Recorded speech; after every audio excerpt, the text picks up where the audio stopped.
What's going on? It's your boy Borium. We're back bringing another banger YouTube video for you guys. I hope you guys like it, and don't forget, if you do like it, if you want to see more, smash that like button. It really helps us out in the algorithm, you know, trying to get growth here on YouTube, trying to grow a Warzone audience.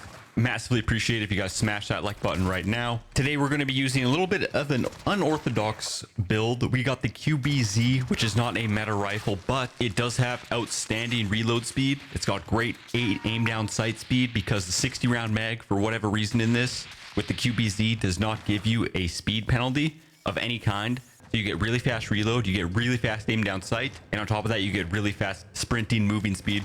So we're zipping around the map with the QBZ as well as the OTS-9. Now, I'm personally not a fan of the OTS-9. I actually hate the gun, but currently in the state of the game, it's a very good option. It kills faster than any other SMG within 10 meters, which most of the time is going to be the distance you engage with your SMG. Now, I made a massive mistake in this video. If you guys don't play Warzone, it's imperative that when you're playing solos, like I am in this, that you get a vehicle. I did not get a vehicle, so I ended up running around all over the map, and I ended up finishing this game with a lot of kills. I honestly probably could have got like 50% more kills, maybe even 60%, 70% more kills if I would have just got a vehicle, which for some reason, sometimes we just all forget the fundamentals, you know? And getting a vehicle in solos Warzone is a very fundamental type of thing, and I didn't do it in this game, and looking back on it, I probably left 12 to 15 kills on the table, potentially more.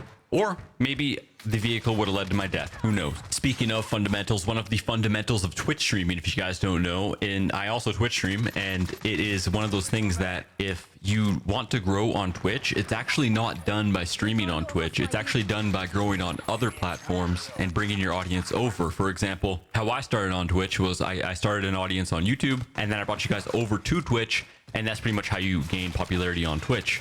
You can also do it on Twitter, you can do it on TikTok, you could probably even do it on Instagram, many other platforms that you could probably use to grow an audience on Twitch. As you can see, there's a lot of celebrities, maybe even in the adult films industry, that just come over to Twitch and they already have an audience, or like an e-girl on Twitter that comes over to Twitch and she already has an audience. Growing off of Twitch is the most important thing for growing on Twitch. That being said, the reason I bring it up is because it's hard to find the motivation to stream on Twitch for Warzone for, you know, 6 hours, 8 hours at a time, when I know I'm not growing on Twitch. Since it's not my full-time job, I don't even really make that much money off of it anyways. Basically, streaming on Twitch for me is nothing but a hobby, and I don't do it for income. And I don't even mean that in like a virtuous statement. I mean that as like, it's objectively true. I can't even do it as an income, so I don't even have the option. So I'm going to put a little bit more time into TikToks, into YouTube videos, instead of streaming on Twitch as much, although we are still going to be streaming on Twitch a ton because it makes the game more fun. It's always fun hanging out with people in chat and having people to react to the things that happen. It's better than playing alone. One thing that is also better about not streaming while making content like this video was done is I can record it at 120 FPS. Now obviously YouTube only plays back at 60 FPS, but there is some fancy things that Sony Vegas does. When you take 120 FPS video and you scale it down to 60 FPS, it actually uses this thing. I don't know exactly what it's called, but it makes it a lot more smooth. It uses each frame to assess whether or not, you know, to use it, maybe use the next frame or the frame before it. And it puts them all together in a nice sequence of images to create the smoothest possible playback. And I also add a subtle amount of motion blur.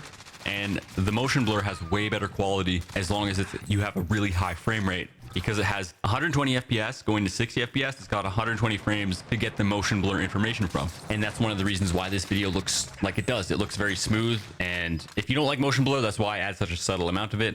But regardless of that, the video looks incredibly smooth, and that's why. I've also been working on my editing skills in regards to Warzone videos, since people today in this society have the attention span of goldfish.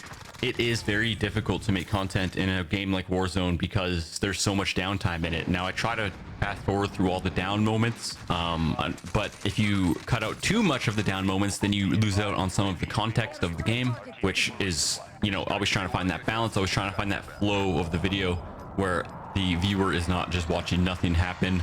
And especially lots of you guys don't even play Warzone, so the context maybe doesn't even matter that much. I'm trying to make my videos shorter and shorter. On average, audience retention on YouTube only lasts around 6 minutes. So I'm going to try and make my videos be around 6 minutes long, maybe 5 minutes long. but I will go further than that if it needs to be done. I probably won't be streaming today because I have a massive headache. For some reason, the last 2 days, I've had a really, really bad headache. I don't know why. I think I need to get my eyes checked. I think I might potentially need glasses, which obviously is not cool. It's not fun to get glasses. I'll probably get contacts if I can. But on the flip side, if I do need glasses, I wonder what it will be like to play with vision, like that actually is functional.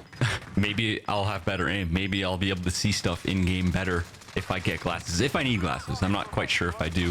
There's a couple things that make me have a headache and have made me have headaches my whole life, you know, ever since I've become an adult. You know, your parents stop scheduling that stuff for you, and then all of a sudden it's like 8 years passes and I haven't had an eye exam.